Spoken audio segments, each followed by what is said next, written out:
मागण्यांसाठी 30 मे रोजी जालना जिल्ह्यातील अंतरवाली सराटी येथे मनोज जरांगे पाटील यांनी पुन्हा एकदा रणरणत्या उन्हात आमरण उपोषण केलंय।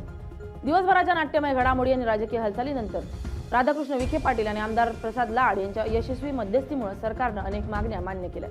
परिणामी जरांगे पाटील यांनी रात्री उशिरा आपलं उपोषण मागे घेतलं। मात्र हे उपोषण मागे घेत असताना जरांगे पाटील यांनी एक मोठा राजकीय डाव टाकला असून आपले जुने प्रतिस्पर्धी राज्याचे अन्न नागरी पुरवठा मंत्री छगन भुजबळ यांच्या विरोधात थेट शड्डू ठोकलाय। उपोषण सोडण्याच्या अगदी अंतिम क्षणात जरांगे पाटलांनी छगन भुजबळांचं नाव न घेता आमच्या दोघांची नार्को टेस्ट करा अशी खळबळजनक मागणी केली। या अनपेक्षित मागणीमुळे मध्यस्थीसाठी आलेले दोन्ही सरकारी नेते अवाक झाले, तर उपस्थित आंदोलकांनी घोषणाबाजी करत ही मागणी उचलून धरली। रात्रीच्या वेळी जेव्हा उपोषण सोडण्याची तयारी पूर्ण झाली होती तेव्हा मनोज जरांगे पाटील यांनी मंत्री विखे पाटील आणि आमदार प्रसाद लाड यांच्या समोर आपली एक विशेष विनंती मांडली। एक जण सातत्याने माझ्या विरोधात बोलत आहे आणि मी त्याच्या विरोधात आहे।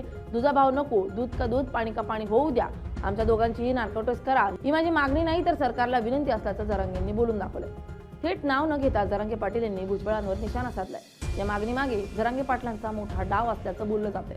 आंदोलनामागे नक्की कोणाचा हात आहे किंवा ओबीसी आणि मराठा वादांमध्ये नक्की कोण राजकारण करतंय हे जनतेसमोर आणण्यासाठी त्यांनी थेट नार्को टेस्टचं आव्हान दिलंय असं म्हटलंय तरी वावगं ठरणार नाही।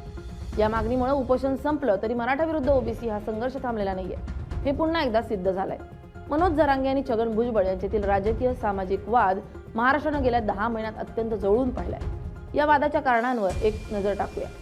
जरांगेंनी मराठा समाजाला कुणबी प्रमाणपत्र देऊन ओबीसी प्रवर्गातून आरक्षण देण्याची मागणी लावून धरली। याला छगन भुजबळांनी तीव्र विरोध केला। ओबीसींच्या हक्कांच्या आरक्षणात कुणाचीही बेकायदेशीर घुसखोरी खपून घेतली जाणार नाही अशी आक्रमक भूमिका भुजबळांनी घेतली। जरांगेंच्या आंदोलनाला उत्तर देण्यासाठी भुजबळांनी समता परिषदेच्या माध्यमातून मराठवाड्यासह संपूर्ण राज्यात ओबीसी आरक्षण बचाव सभा घेतल्या। त्यामुळे दोन्ही नेत्यांमध्ये अत्यंत खालच्या पातळीवर शाब्दिक चकमकी झाल्या होत्या। लोकसभेच्या पार्श्वभूमीवर जरांगेंनी थेट छगन भुजबळांच्या येवला विधानसभा मतदारसंघात जाऊन त्यांना राजकीय आव्हान देण्याचा प्रयत्न केला होता। दिवसभराच्या रणरणत्या उन्हात उपोषण केल्यानंतर जरांगेंचं तोंड सुकलं होतं, प्रकृती खालावली होती। त्यामुळे सरकार कोणत्याही परिस्थितीत हे उपोषण लवकरात लवकर सुटावं यासाठी प्रयत्नशील होतं। विखे पाटलांनी गृहमंत्री आणि मुख्यमंत्र्यांशी चर्चा करून मागण्यांवर तोडगा काढला होता।